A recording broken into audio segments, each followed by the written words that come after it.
everyone, my name is Ellisha Grace, and welcome to the first episode of My Adoption Story. Today, we're going to be interviewing the incredible international adoptee, Addie. Hello, Ellisha. Hi. Thank you so much for having me here. Yeah, of course. Why don't you go ahead and tell us a little bit about your story? Yeah, for sure. I was born in China in 1995 amid the communism, the one-child policy. Yet my parents adopted me when I was just about 6 months old. And I grew up in Massachusetts, was raised there, spent most of my life there, and now live in Utah. And actually, I'm one of four adopted children. So my parents have definitely helped with the adoption agencies and given new lives to lots of children. That's so incredible. Can I ask you, what made your parents decide to adopt? Yeah, well, they did try to have their own biological children for a little while, like most couples do, but they just weren't seeing results. They even went to a doctor to see a gynecologist. She was tested, my dad was tested, and they were offered more tests to see if she had any underlying fertility issues, but they said, thanks, but no thanks. And then they went and started the adoption research and went from there. Oh, that's so cool. Yeah, I have two other siblings who are adopted, and Aw. it's just so incredible to see people's heart for adoption. Yeah. So, growing up adopted, how did that shape kind of your teenage years? And did you have any like identity struggles? Well, thankfully, my parents, they made it clear from when I was young that yes, you were adopted. I did not come from my mommy's tummy, as they would say. But overall, I had a pretty good upbringing. I did have good teenage experience, just like anyone else, though. I did have those identity crises of where do I want to go? What do I have passion for? But also underlying, where do I come from? Mhm. Yeah, and to like other teenagers out there, so I know I personally struggled with that in high school. What is a piece of advice that you would give them to help them get through those years? Yeah, I would say definitely keep a journal just so you can write down your thoughts. I've been doing that basically since I learned how to write. So it's good to get thoughts down on paper, but also just ask those questions. Ask those questions to your parents, to your friends, or even if you know your biological parents, just ask them those questions and be honest with them.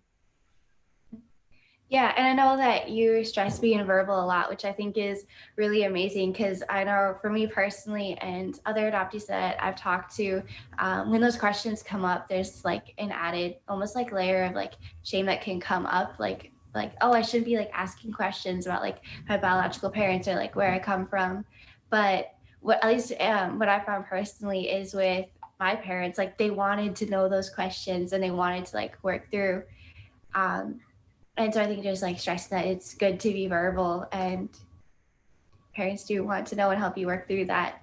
So that's amazing. Um, what do you want other people to know about adoption? I would like any and everyone to know about adoption is that it's a gift. It really is a huge gift that a mother can give to another family, that a family can receive.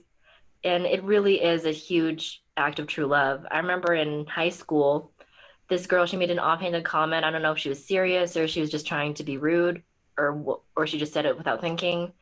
But she said people who give their children up for adoption must not like their kids or are lazy or just are thinking like, what the heck, go away. But I see it as the way I see it is a mother or a father or both saying, I want to give my baby the best, even if it's not with me. So that's a huge sacrifice on their part to give up a baby that they love and they wish that they could take care of themselves, but they just know they can't for whatever reason. Mm-hmm. Yes, that is selfless love right there. That's amazing. Yeah. And how has adoption shaped your identity and the person that you are today? It's definitely given me drive in a way because I want to not only make my adoptive parents proud, but I want to make my biological mother proud if I ever do meet her one day. Not only that, but it's definitely shaped my pro-life views. It, I mean, I'm sure you hear them all the time, like my body, my choice, and it's in my body, I'm growing it. Well, yeah, it's in your body, but it's not your body. Yes. Yeah, and I always want to say circumstances change for the mother, for the child. I know it can be scary if you're a single mom, a teenager, or you're on welfare, or your husband left you, or your parents kicked you out. I know those situations are hard for a lot of people, but know that they can change and anyone can overcome anything no matter what. Hmm.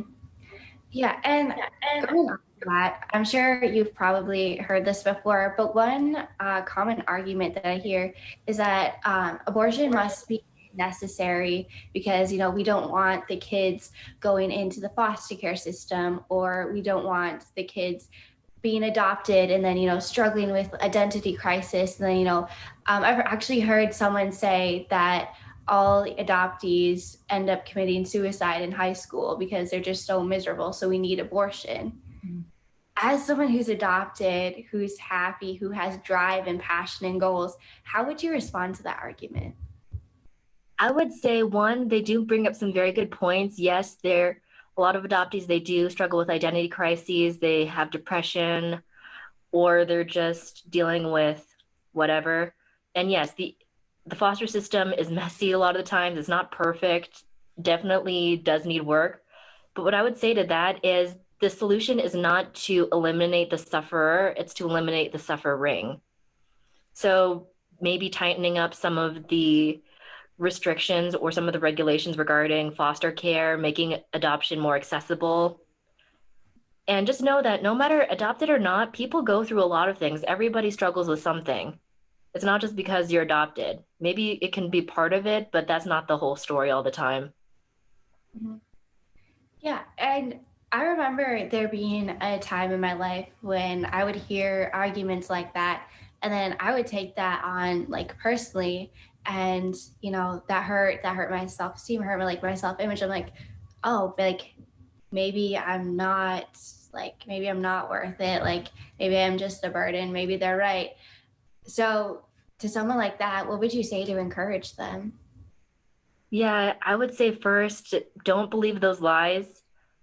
One, when people say things that are hurtful, it may be hard to swallow, but they're not always saying it to be hurtful per se. Sometimes it's just ignorance, flat out ignorance. Mhm. And yes, I could argue there are a lot of kids in the foster system or adoption who have been adopted who do go through like identity crises or mental health issues for sure. But that just means we need to have better education with mental health, with just open talk about adoption and some of the hardships that come along with it. Mhm. But like Yes. I said, anyone can overcome anything. Yes. Yeah. What would you say for you is one of the hardest parts about being adopted? I would say just know, kind of like I mentioned, not knowing where I came from, not knowing who my biological mother and father are. I know they love me for sure, and I love them because they chose life for me. I want them to know that yes, their baby is doing well, that I have gone through some hardships. I've been bullied, I've lost jobs, I've gone through it all, but yet I still came out of it even stronger and with a career that I enjoy, that is helping not only just pay for my lifestyle, but also giving me self-esteem. Like, yeah, I worked for this, I did this myself. Oh, that's so cool. And they'd be really proud of you. I know that. Thank you so much. What would you say are some of the greatest joys of being adopted?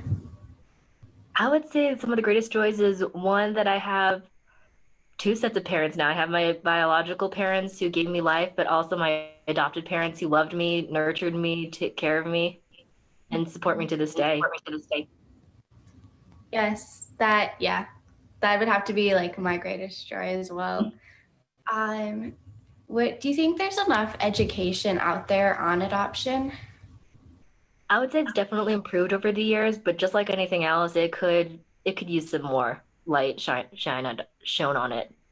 Yeah. And as someone who's internationally adopted, um, do you think like there's enough like awareness out there about international adoption? I think there is an awareness. I think there just could be more education and easier access to it. Yeah. All right. And do you believe women or like, do you think women facing an unplanned pregnancy should choose adoption? Definitely, definitely for sure. Like I said, it's the ultimate act of true love, being able to say, I love my baby. I want to give him or her the best, even if it's not with me. And not only that, you're blessing another family who, just like my mom, who couldn't have her own biological children for whatever reason, or maybe who do have their own biological children but want to have more and then just can't for whatever issue that they have. Yeah, and a lot of women out there are facing an unplanned pregnancy. They're scared, they don't know what to do. What encouragement would you give them to help them choose adoption? I would say, one, I understand situations can be scary sometimes with family turning their back on you or just finding yourself in a situation that you didn't exactly maybe ask for or expect. To that, I would say, please choose life. Give the baby a chance at life. Maybe I would say, no, not maybe. They are going to go through hardships just like anyone else. But the answer to that is not to eliminate the child themselves, is to make quality of life better with education, with job opportunities, with access to healthcare. Yeah. And what do you want other adoptees out there to know? I would like them to know that they are not alone. There are plenty of other adopted children and adults out there. Ask in your community, your church community, school community, and know that these feelings are normal of wondering, if you don't know your biological parents like me, like, where do I come from? Where am I going? Know those are totally normal. And definitely be verbal, ask those questions, or just say, like, I'm struggling with this or that. Yeah.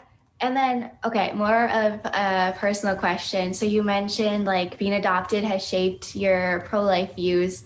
So how has that like influenced like conversations you've had with other people and like raising awareness about adoption, like and the pro-life movement for yourself? It definitely gives me more of a personal angle, because you hear all the time people are saying, like, kids are going to go into the foster care system, they're going to be raised by strangers, they're going to go through this or that. It's like, okay, because you asked, I'm going to share. I was found at a police station one day old in China, no one with me, nothing, no note or anything. I had nothing, but look at me now. I have a great family. I have this drive and motivation that brought me out to Utah by myself.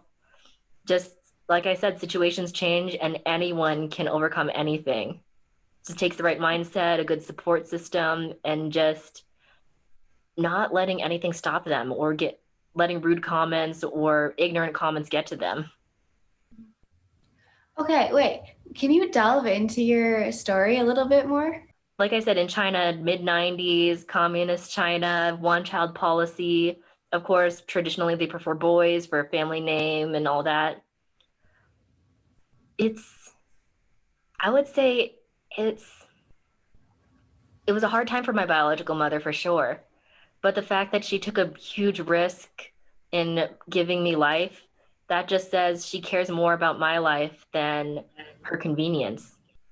Wait, that's so cool, Addie.